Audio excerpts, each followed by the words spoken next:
we should probably talk about Melo. In theory, catch and shoot guy.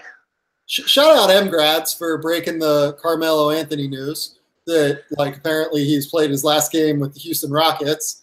I don't know. I mean, Melo's just kind of, honestly, like, he's just kind of irrelevant. I don't really have, like, strong takes on this. Like, I think he's a Hall of Famer. I love it. I loved him for many years. I was never personally a Melo guy, but, like, yeah, people shitting all over what was unquestionably a really excellent career, just because he made a misguided decision. I don't know. I get in trouble with stuff like this. Just because he took the money in New York to play for a bad team and then kind of torpedoed a couple other teams after that to a certain degree, which I don't know. Maybe the only places that would take in a guy like Carmelo Anthony were ripe for said scenarios. But, like, the guy was really, really good. The entire NBA changed under his feet, and he was then asked to turn into a role player, and that's kind of hard to do when you're Carmelo F. and Anthony. Which, like, by the way, like, he went home. Like, he was born in Brooklyn. I mean, yeah, are we really gonna, like? He really enjoyed playing in New York. Yeah, like, he loved playing in New York. Are we really gonna sit here and, like, shit on a guy for playing where he was born? Like, I know that, like, he kind of has the New York vibe and the, you know, DMV side of it as well, because he played. Where did he play? He played at, like, Towson Catholic, and then he's West Baltimore. Maybe Oak Hill, right? Yeah. I think it was both of them. So, like, look, I get it that he's in kind of both worlds there, and, you know, I also just get being somewhere that you want to be, being in a big city that you were born in. Like, he was the Knicks for 4 or 5 years. It's kind of cool to be the guy. Like, we might see Kevin Durant do it at some point this offseason. Maybe sooner rather than later. No. Yeah, like, don't forget that, like, there were pretty decent stretches with the Knicks. Like, they made the playoffs. Right. I mean, they haven't made the playoffs in those counted up here. 1, 2, 3, 4. They haven't made it in 5 years, 6 years. Jesus Christ. But and, like, you run. They went 3 straight years. I mean, with him. Yeah. I mean, like, 10-time All-Star, 6-time All-NBA. You know, it was obviously the Syracuse, you know, one and done who led them to a national title. title. Arguably the greatest NCAA tournament I've ever seen. Right. And, like, you can go up and down the list. I mean, he's what is he on the scoring list? He's got to be, like, in the top 30, right? Top 25. Yeah. No, he's a Hall of Famer. There's no question about that. Mainly because the Basketball Hall of Fame is like, oh, you played? Come on in. But, like, he's a no-brainer in that regard. Like, we talk about Dwight Howard as a possible Hall of Famer. Like, Carmelo Anthony. Also, by the way, like, Dwight Howard, no-brainer Hall of Famer. Okay, so by that standard, Carmelo Anthony should get his own wing. So, like, I feel bad to a certain degree because I do think that this, and I'm the first person to shit all over because I do think it's hilarious in some weird negative way. This is my mind, but, like, he can't play like a defense.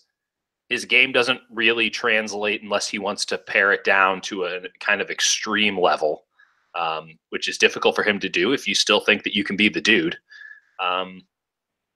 I think he should just go to China and become a god. Like, I really feel like that would be awesome for him. That'd be amazing. If he wants to go to China, go to China. That'd be great. Or just don't do anything. He's made hundreds of millions of dollars. You can just hang out and, like, drink wine and, like, make fun of Chris Paul all the day. Go live in Miami and fuck with Dwayne Wade. Like, that'd be fantastic. That sounds like a life I could get behind. Yeah, like, go to Houston. Like, stay living in Houston and hang out with your buddy Chris Paul. Like, go. I don't know so much about that. Yeah, you can go with LeBron and hang out with LeBron. Like, you can afford houses in all 3 places and just live there whenever you want and fly private jets around. You have private planes. Like, go hang out when you want to hang out. Like, just maybe you'll live in Paris for a while.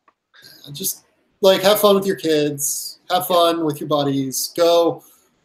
Just, you've done enough now, Melo. Like, you hang out with Kevin Durant in New York. I mean, yeah, maybe you want to keep, like, doing what you're doing now. Maybe I get it. I just want to keep playing basketball, but we're 0 for 2 on this sort of I just want to keep playing basketball and I don't need any money thing. Like, either get some money or don't subject yourself to this legacy tainting nonsense. Because I do agree with this sentiment. I'm happy it popped up. if people honestly think that Melo is the main Rockets problem, they don't know what the hell they're talking about. He is part of the problem. Don't get me wrong. But he's like he's terrible on the list of problems. Like maybe fifth, and that might even be too high. He's equivalent to like what the hell is like he's a role player that's not playing a good role right now. He's equivalent to Michael Carter Williams on the list of Rockets problems. Like he's not a positive, but come on, give me a break. Their defense is a problem. Them trying to figure out how to play without Trevor Ariza and how to play without Luka Mbamute and how to play with all of these new guys, that's a bigger problem. Like the way that James Harden is playing right now and not being like sneakily, James Harden has not been nearly what James Harden was last year. So like that is sneaky. That's just a straight up. But like nobody's talking about that, I feel like. Because Chris Paul is a lot easier to make fun of. It's probably true. And because James Harden's kind of always had an expiration date, it has felt like kind of the Roman candle of basketball players. Like, it's not like he's expired. No, like, but you can only shine so bright for so long. Right, but like he won MVP last year. So, yeah, they should have won it the year before that. Right. So like he's been unbelievable, and like he's not been up to like he's been like he's still an all-star. Yeah, like he's been like a top 15 player this year, not like a top 2 player this year. Well, when you think about the trajectory of James Harden's career, like he was never expected to be a top 15 player. Top 50, sure. Top 30, maybe. But like to go to top 15 and then just suddenly be the rightful winner of back-to-back MVPs and be in the conversation for 3 straight years in like the short list, like maybe we've seen the absolute best of James Harden, which doesn't mean that he's now turned to shit, but like, you know, there's certain peaks and valleys, and maybe we're on the other end of the bell curve here. Yeah, maybe, or maybe not. Maybe he's just playing his way into shape, and he had a hamstring injury, and you know, very possible. And it's kind of hard to come back from such a devastating loss at the end of last year and just be like, yeah, let's go do it, guys. 82 games, like.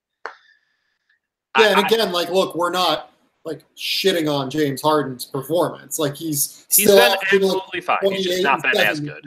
Like he's still really good. Just not been as efficient. His defense is not as engaged. He's been injured. Chris Paul, the same stuff. I mean, he hasn't played every game. James Harden turning the ball over 5.5 times a game right now. Right. Like. Listen, there's a lot more reason to panic about the Rockets than there is about the Celtics, because the metrics, even though we went through a couple of metrics that don't look great for the Celtics, like, again, the Celtics have one of the best defenses in the NBA, or at least until the last 5 games, we thought they did. They are getting open shots at a very high rate across the league. They have young players, and they have some complicating circumstances. The Rockets certainly have complicating circumstances, but they don't really have the young players. They have a major emotional letdown from last year, and their defense is really, really bad. There's no metric that you can point at and be like, oh, the Rockets are going to figure this out soon. Like they're going to progress. Do you know what the craziest thing is? What do you got? Their defense is actually ahead of their offense right now in ratings. Right. Like this is where we are at. This is not good. And they're figuring some things out, by the way. They're winning some games. They're winning some, but and Clint Capella looked really good the other night, but they certainly don't look like the second best team in the Western Conference, and you know, kind of a true title contender by any stretch of the imagination. They will. This is perhaps a bit of a self-fulfilling prophecy of they were going to probably take her easy through the regular season. Now they're probably going to have to fight a little bit once the new year rolls around just for a playoff spot.